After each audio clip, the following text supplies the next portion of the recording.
Good morning. My name is Alea Michefla de Bianco, and I will be answering the questions to Thought Prompt B, Andrea Yates. I will be reading the questions and giving my answers. So the first question is, what did you think of the husband? Did he do enough? What did he do wrong, if anything? Should he have gone to jail? Why or why not?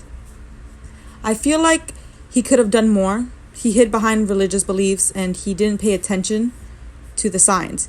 He could have stopped his kids from dying had he gotten her the help that she needed.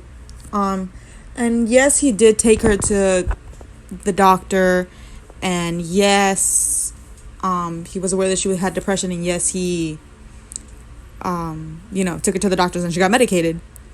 But he didn't monitor her, knowing that she was mentally unstable, so clearly she wasn't reliable to take her medicine. And he ignored that. He was focused on his world and in his mind and what he wanted and what he needed to do. And she didn't have a proper support system. That was, her family, her husband, her mother, father, siblings, whatever, her family, her doctor. She was a Christian. And her pastors and stuff like that, they also weren't supportive. So she didn't have a good support system. So her husband should have been the best support system because he's with her a significant amount of time, not all the time because he did work. And he, from what I saw in the video, he was always working. He was barely ever home. She was a stay-at-home mom, and she lived in a small space with 5 children, and she was taking care of her sick father. There was a lot going on that her husband should have been like, no, you need to focus on your mental health and getting better so you can help raise our children, But he ignored that. He pretended like all of it was fine, that maybe in his head he was like, maybe she'll drink this medication for a few weeks and she'll be fine. Or maybe he just really didn't believe in mental health. He was like, they're telling her she needs to drink this, so I'll just give it to her to appease the doctors, but I don't think she needs it. Maybe because of religious beliefs, she believed that, well, if I'm depressed, then God can heal me. And if we're being quite honest here, that's not how things work. I don't think that he should have gone to jail. I do think he was irresponsible in the sense that he didn't monitor her and make sure that she drank her medicine. Because according to the video, she would cheek it, which basically means she would put the medicine, she would hide it in her mouth. And she would pretend to drink it, and then she would throw it out. She should have been put in a hospital. He should have taken her to a hospital and left her there, and made sure that she was on watch 24/7, because she tried to take her own life more than once. So those were clear signs that she needed help. She was mentally unstable. She was a danger to herself and to others. I wouldn't say that he should go to jail for it, because he was just irresponsible and oblivious. So he doesn't deserve jail time because he didn't know any better. But I do think that he was in the wrong because he, as her husband, you take a vow, sickness and in health. He promised to take care of her and he didn't. And when you promise to take care of your partner, you also promise to take care of your children.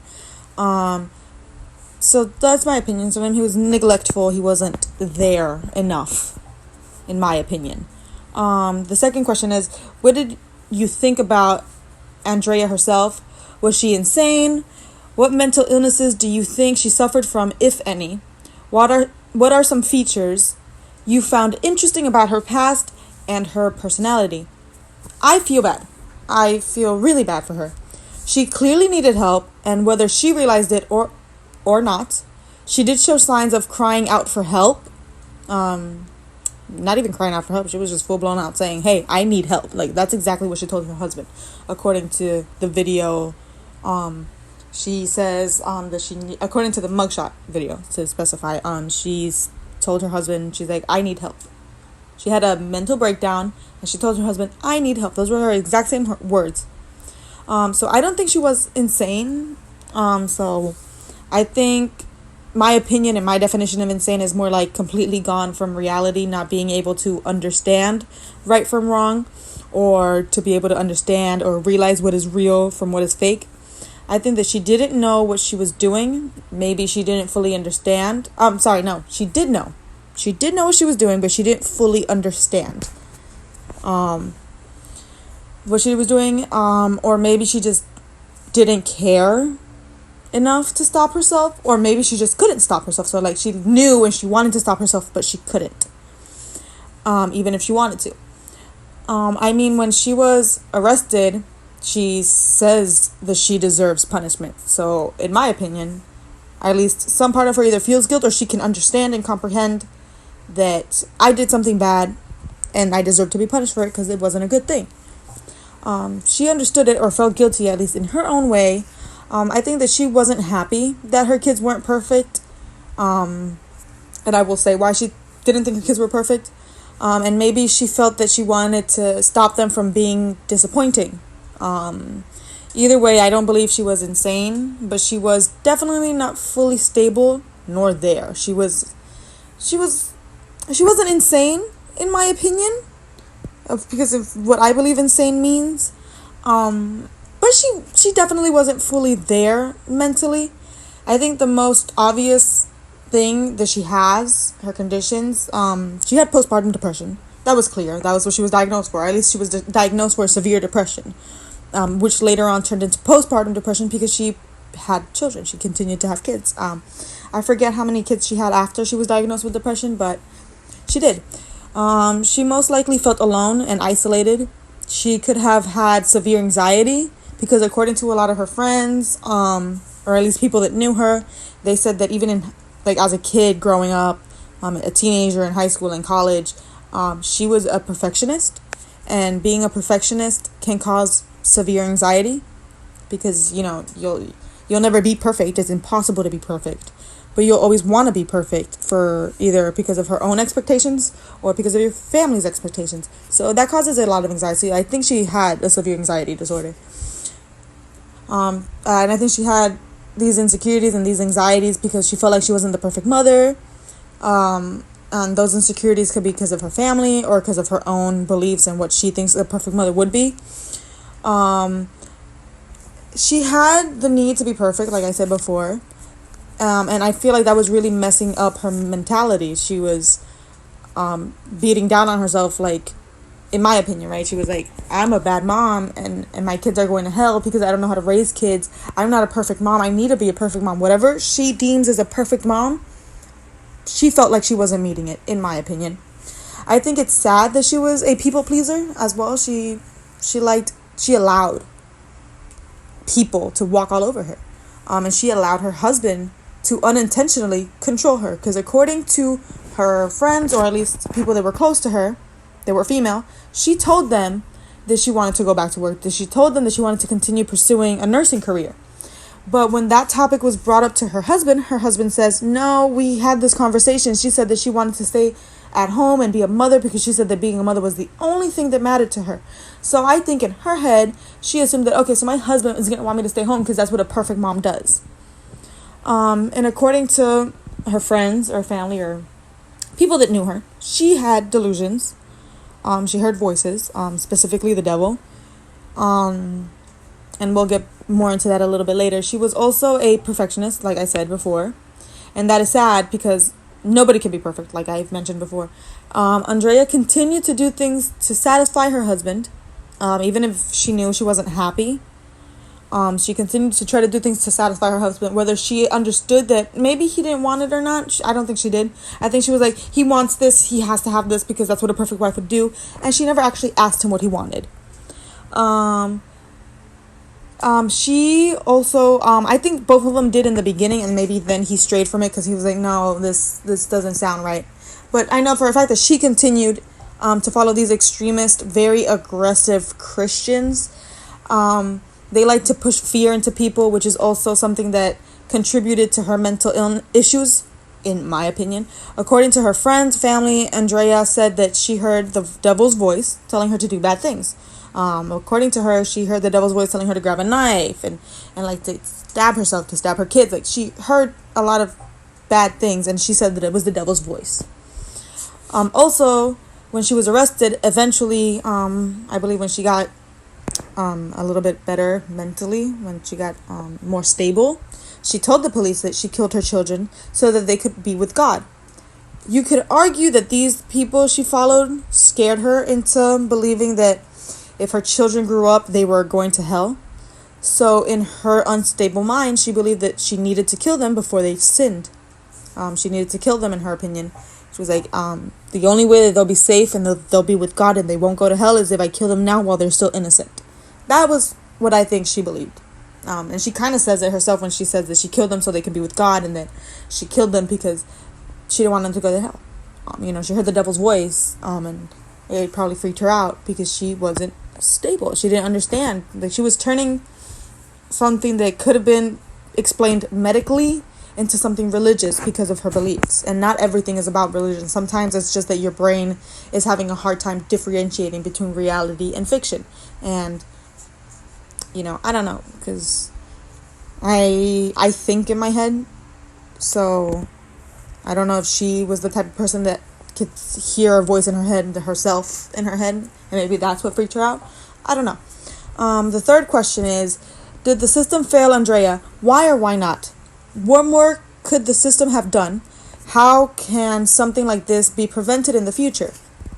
Yes, I think that the system failed Andrea because she wasn't okay. The Rowanikis, something like that, the pastors that she followed, they would bully her by telling her that she was an evil mom and that she was a sinner and that her children were going to go to hell because she's the daughter of Eve and Eve is the first sinner and and all the other crap that they were spewing and probably are still spewing. And they're just twisting the Bible into their own beliefs because that's what people do. I think they failed her because as their pastors, they were supposed to bring her peace and help her, and bring her guidance and, bring her closer to God and try to prevent her from sinning. And what did they do? They made her do basically one of the ultimate sins, if you think about it, because it's one of the things that causes her to kill her children is her religious beliefs. And you could argue that she was listening to them she's like, well, they have to be perfect, they have to not sin, and I'm not making them perfect because I'm horrible and I'm a sinner, so I'm just going to kill them before they become evil. And that is because her pastors told her that she was evil. The Rowanetsu made her feel like a bad mom, made her feel that her children were going to go to hell because of her bad parenting. So she killed them. At least that's my opinion. That's how I see it. That she killed them because she was like, well, they're going to hell if I continue to raise them. So the best that I can do is send them to God early so they don't have to sin because they're still innocent. I think she feared dearly that her children would go to hell.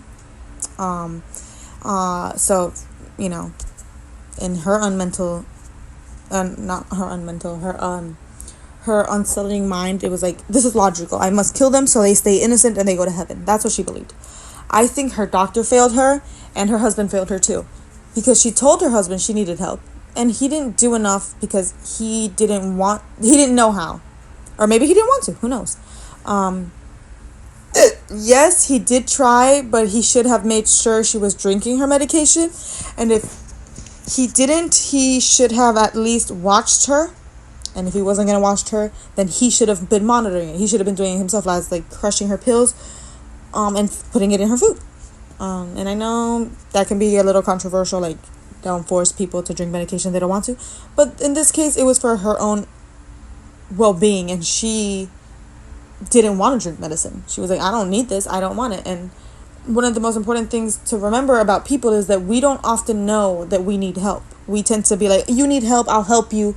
But when someone's like, well, you need help too, you'll be like, no, I don't need help. I'm perfect, right? And in her mind, she was perfect, or at least trying to be perfect. And she wasn't doing very well. She wasn't drinking her medicine. Her husband, he failed her because he didn't monitor that. He didn't make sure that she was drinking her medicine. He didn't tell her to, hey, let me see your mouth, let me see under your tongue, your lips, your cheeks, let me make sure that you swallowed your pills. He didn't do any of that. Maybe because he didn't know, or because he really believed his wife was drinking her medicine. And, she snapped after that. She wasn't drinking her medicine, and she snapped, and she tried to kill herself. He should have taken her to a mental institution, or a psychiatric, a hospital for people that are a little mentally unstable. I don't know the proper terminology. I forgot it. And he should have left her there till she got better, because she Like I said before, she tried to kill herself more than once. So it wasn't like, oh, I lost my cool for a second and I tried to kill myself this one time. No, this was something that happened multiple times. And her doctor, who most likely knew this information, should have known that she was not only a danger to herself, but possibly a danger to others. And also, from what I heard in the video, she got sent back home by her doctors or whatever, or at least wherever she was, because her medical insurance expired, or at least her medical insurance didn't cover the financial she had financial problems in regards to the hospital. And I think that her doctor, knowing that she was unwell, shouldn't have let her leave. The problem with this is that her doctor prioritized money over her patient's mental stability. So Andrea didn't get the help that she needed. They were stressing about like, hey, well, she can't pay for it, so she can't be here. Maybe by looking and watching out for warning signs, Andrea Yates had many. If you that's one of the ways that we can work on it. If you see that a person in your family or someone that you know well enough is having a mental breakdown, you can trying to take their own life. Sorry. You can try to talk to them, or you take them to a professional. I had a friend, it's not necessarily related to postpartum, but I had a friend in middle school. She was having suicidal thoughts because of bullying. And at the time I was a 7th grader, so I didn't really know how to deal with it. So I was like, I can give you the best advice that I can. It is still your choice to decide if you want to take it. But since I am not a professional, nor am I an adult, I am going to take you to an adult who can help you better than I can. Because I can only give you my experiences, and that's not really going to help you because I'm not an adult, nor am I a professional, nor do I understand fully how you're feeling. And I think that that's very important. If you're someone that doesn't fully understand what someone's going through in regards to like depression and suicidal thoughts and stuff like that, take them to a professional. If you're a minor, take them to an adult. And try to help them continue to get help. I think doctors shouldn't let their patients leave hospitals if they know that their patients are not better. Because a lot of doctors know that their patients are not better. And it doesn't matter if their patients don't have the money for it. Like, maybe worry about that later when they're mentally stable, when they're not a danger to themselves or a danger to others. Because at the end of the day, you want the person to get better. The money shouldn't be more important than the patient. And I think a lot of doctors, not all doctors, a lot of practices and a lot of doctors tend to forget that, and they're like, oh, I can't keep her here because she doesn't have the money to stay here anymore. I can't help her because she can't pay me anymore. That's kind of what it sounds like. And that isn't a good thing. And the last question is, if you were on the jury, would you have found her guilty, or would you have said that she was insane? Look up the legal definition of insanity. Explain your answer. I would not have said that she was insane, because even though she knew what she was doing and she knew that what she was doing was wrong, I don't think she was mentally stable enough to understand, which is the key thing. She didn't understand what she was doing. Even if she later, after getting the proper help she needed, fully knew and understood what she did, it is clear to me that at the time of the murders, she did not know what she was doing. She did not understand. Well, maybe she knew what she was doing because she did it 5 times. There's no way you can do something 5 times and not realize that, hey, I'm killing people. What she was doing, according to, I'm going to use the term witnesses, but like people that saw her or spoke to her at the time that this event took place and the days after, people said that she spoke and that behind her eyes, she looked dead. Like there was like nothing behind her eyes. And the way that she spoke and the way that she acted was kind of like she was on autopilot. Like she wasn't fully there. So by legal definition, yes, she was insane, because by legal definition, to be considered insane by law, at the time of the murder. So specifically when you're committing the acts of murder or whatever else you can plead insane to, you have to be mentally capable or coherent to understand what you are doing. And I don't think that she was capable of understanding. And because she wasn't capable of understanding what she was doing, yes, by legal definition, she was insane. Thank you for listening, and goodbye.